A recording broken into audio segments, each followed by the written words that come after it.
I chose the Shinjuku area to live in Tokyo, near Shinjuku Park. I was involved in a hot and humid air, and I finally waited for this incomparable sound of Japanese cicadas. They are a certain part of Japan, and here, even in the hustle and bustle of the center of the city, there is always this thin thread connecting the world with nature. I take a cup of matcha with mochi to take a break, and oh yes, I understand, I'm finally here in Japan.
Shinjuku defines expectations.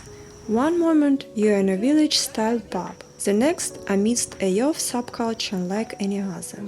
The streets themselves are alive, quirky bars, smoking buns etched into the pavement, and people you won't see anywhere else. Movie theater glow. Anime characters stroll past, and couples linger in brightly bars. Each tiny room a world into itself. Shinjuku pulsates with life.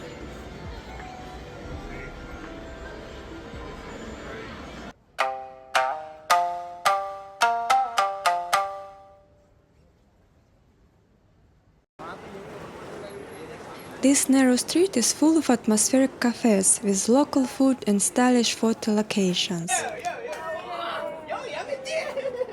Come here to take cool shots for your social networks against the backdrop of Japanese lanterns.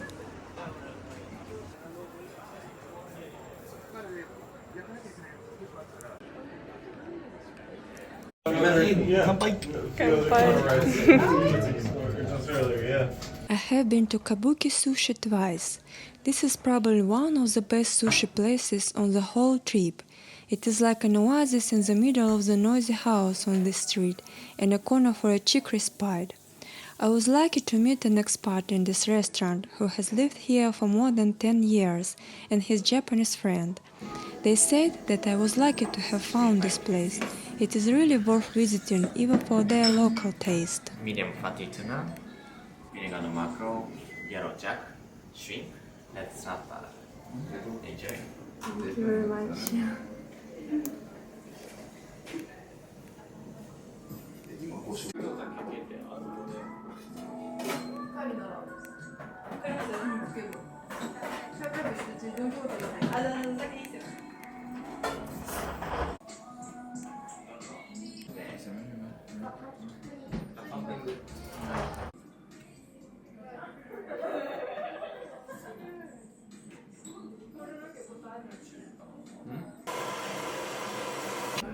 Flatfish. Flatfish, Japanese name, Gala.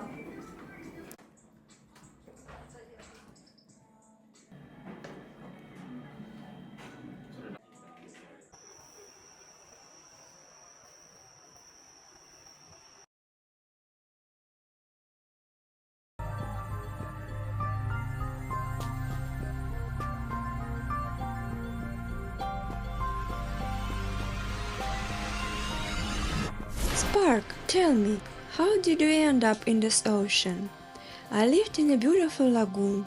My world was full of light, corals and bright fish. The sea was warm and calm. And what happened then?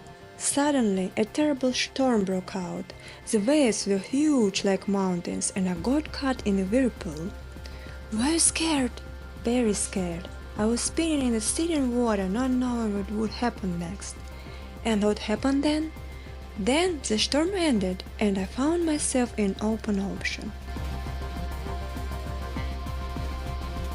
There was boundless blue around, so many new fish and plants. And how did you feel? At first terrible, the ocean was so huge and incomprehensible. But then what? I felt the current. It carried me along with the other fish. I trusted it, and the fear went away. And what did you understand? I realized that ocean is not only fear, but also freedom, new opportunities. I've been waiting for this for so long. And are you happy? Very. My world has become much bigger than a small lagoon, and I know where to swim.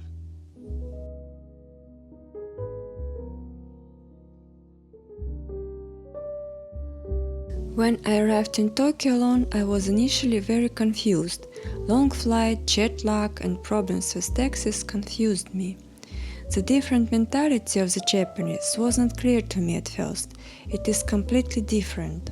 After some time, I looked at the arrangement and felt such a thrill. I avoid crowds of people, but here I felt like a fish in my own ocean.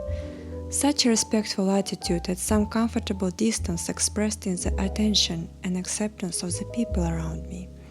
I have been in situations several times where a Japanese person felt painfully awkward if he didn't know how to help me, and they were ready to go out of their way to help me find my way on the subway.